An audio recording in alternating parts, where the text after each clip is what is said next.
Putin muestra que a Rusia no la amedrentan las maniobras de Occidente en su contra. El discurso del presidente de Rusia, Vladimir Putin, en una reunión en el Ministerio de Defensa, es una muestra de que Moscú no se doblega ante las acciones de Occidente, consideró en entrevista para Sputnik el maestro en Relaciones Internacionales Rubén Ramos Muñoz.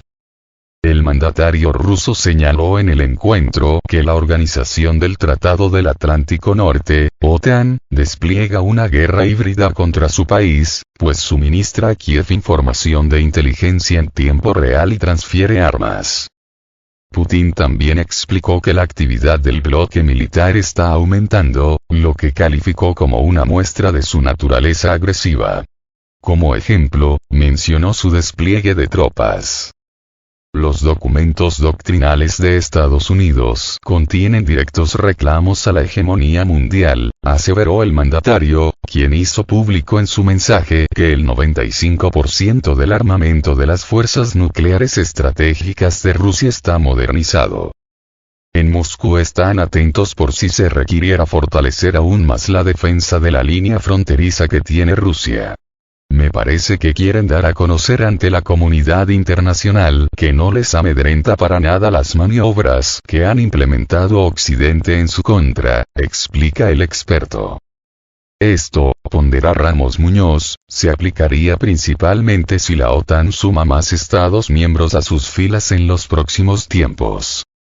En una charla para este medio, el experto en temas internacionales Carlos Manuel López Alvarado señala que el mensaje del presidente de Rusia también refleja el liderazgo de Moscú en un eje contra Occidente. Estados Unidos, la Unión Europea y aliados conforman una hegemonía que tiene una visión sesgada, individualista, interesada. Putin está librando esta afrenta contra Occidente, por supuesto, apoyado por sus aliados y el respaldo de China que, en conjunto, buscan transformar el mundo hegemónico occidental en el que vivimos, a un mundo multipolar en el que quepan distintas realidades, y se cumpla con el fin último de la sociedad, que es el bienestar de todas y cada una de las personas que vivimos en ella, menciona.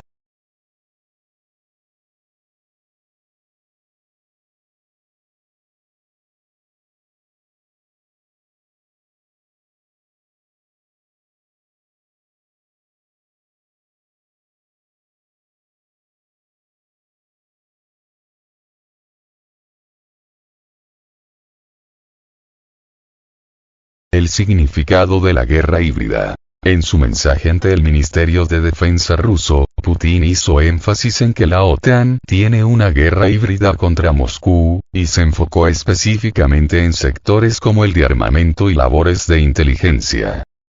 No obstante, los internacionalistas rescatan otros frentes empleados por Occidente para intentar socavar el avance de Rusia en distintos ámbitos.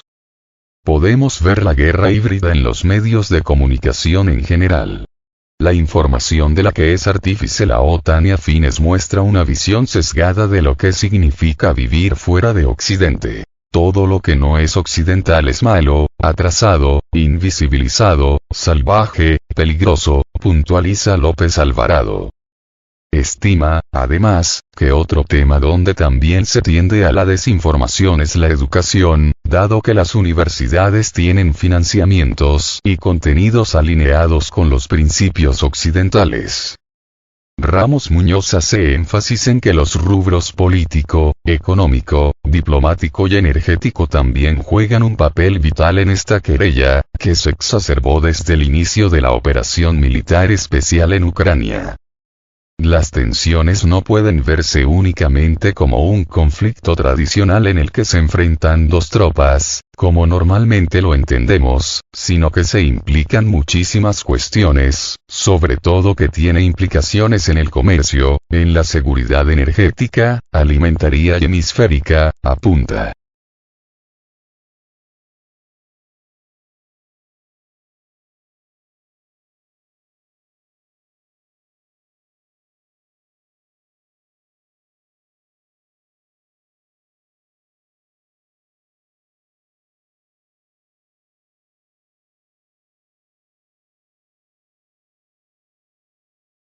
2024. Ucrania y elecciones en Estados Unidos. En el mismo evento en que participó Putin, el ministro de Defensa ruso, Sergei Shoigu, dio a conocer que se continuará la operación militar especial hasta que los objetivos fijados por el comandante en jefe se cumplan plenamente. Por el momento, desde hace casi 2 años Ucrania ha perdido más de 383.000 efectivos entre muertos y heridos, 14.000 tanques, vehículos de combate de infantería y blindados, 553 aviones, 259 helicópteros, 8.500 piezas de artillería de campo y lanzacohetes múltiples. Además, las Fuerzas Armadas rusas abatieron a más de 5.800 mercenarios extranjeros procedentes de varios países, y en 2023 su número en suelo ucraniano disminuyó 6 veces. En ese sentido, Ramos Muñoz, docente en la Universidad Nacional Autónoma de México, UNAM, piensa que el conflicto no finalizará en 2024. Este conflicto seguirá en un tono de desgaste. Todos los involucrados se van a esperar a las elecciones en Estados Unidos para ver quién es el que llega al poder, si se mantiene el gobierno de los demócratas o llega un presidente republicano. Con base en eso, tomarán decisiones, reflexiona.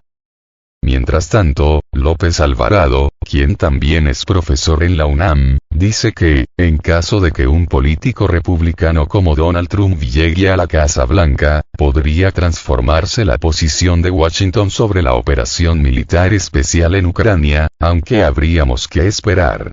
No es una garantía. Por otro lado, agrega que Occidente no puede estar en 2 problemas a la vez, es decir, entrometiéndose en lo que ocurre en Kiev y, a la par, en el conflicto palestino-israelí. La OTAN y sus aliados no tienen los recursos para seguir con una confrontación de tal envergadura y, por supuesto, tendríamos que hablar de otros actores regionales que podrían transformar un poco las circunstancias, concluye.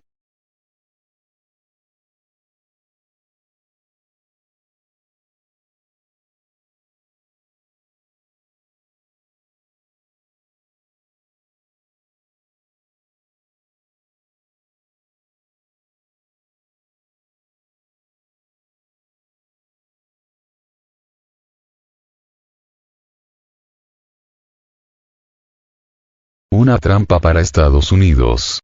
Crece la incredulidad sobre un triunfo ucraniano. Los legisladores republicanos están cada vez más convencidos de que Ucrania no puede ganar el conflicto con Rusia.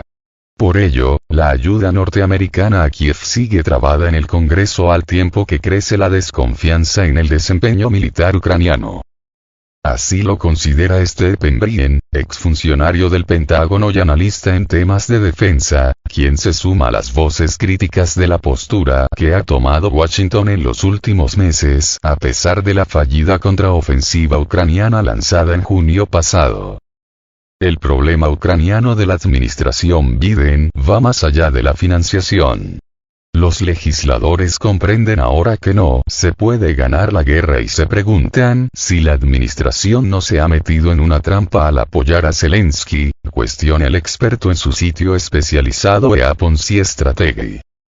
Según el análisis, los legisladores estadounidenses que escucharon argumentos de que Ucrania podía ganar en el conflicto durante los 2 últimos años, se han dado cuenta ahora de que el gobierno de Biden los pudo haber engañado. De hecho, un paquete de ayuda a Ucrania por más de $61.000 millones se encuentra congelado en el Congreso de Estados Unidos, donde los republicanos se negaron a aprobarlo, al menos hasta que el gobierno federal ponga en marcha una serie de medidas de seguridad fronteriza.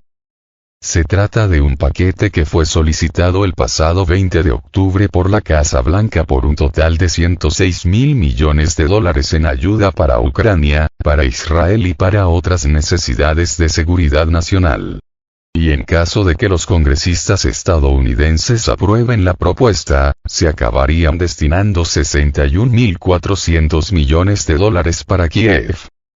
De acuerdo con Brien, Zelensky sigue dando vueltas por Estados Unidos, afirmando que Ucrania había obtenido muchas victorias en su contraofensiva y que había roto la línea defensiva del ejército ruso. Pero hoy en día ese argumento ya no es creíble, si es que alguna vez lo fue, afirma el analista.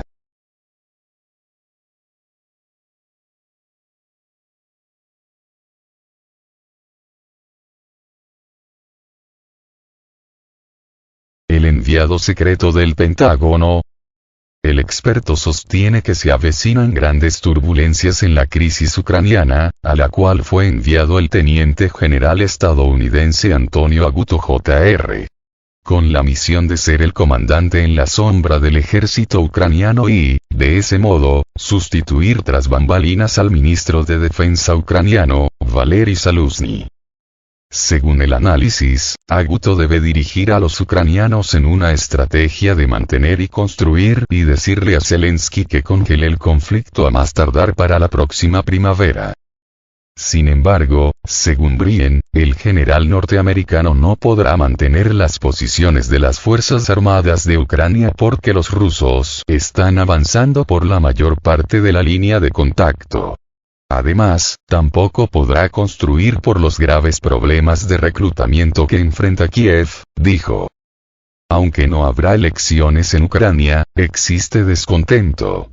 La semana pasada, el diputado David Arakamia, líder del partido de Zelensky, afirmó que existe una revuelta en la Rada Suprema, el parlamento ucraniano, que es en gran medida portavoz de Zelensky.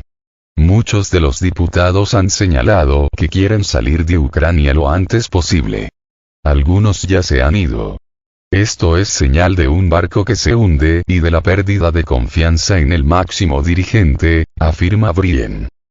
La decisión de Biden de utilizar a Zelensky en su último intento de conseguir dinero también corre el riesgo de atascar a Biden con un tipo poco dispuesto a negociar hasta que los rusos se vayan y Putin sea sustituido.